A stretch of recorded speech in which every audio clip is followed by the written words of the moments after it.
All right, now on to the COVID-19 pandemic, where Georgia continues to see case numbers drop. And some central Georgia counties are recovering from the latest surge even faster than others. Caitlin Heck breaks down the data for us. Let's start with the statewide case curve. You can see Georgia appears to reach a peak in early January, and we've been seeing case numbers drop pretty much ever since. Right before the state's 2-week preliminary data window, Georgia averaged just over 14,400 new cases a day. That's down from nearly 22,700 at this peak at the beginning of January.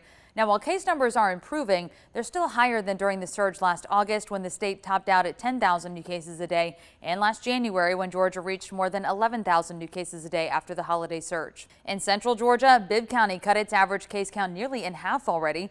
Right before the preliminary window, Bibb averaged 189 new cases a day, down from 348 at the peak in early January.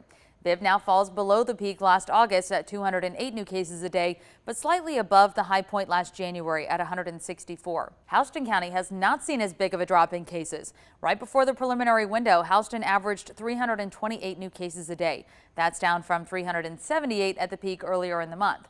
Houston still averages higher than the peaks in January and August of last year. We'll continue to track all of these numbers so we can break down the latest trends for you. I'm Caitlin Heck, 13 WMAZ News. All right, believe it or not, we're actually in our third year with the pandemic, and a recent Monmouth University poll suggests fatigue has definitely set in.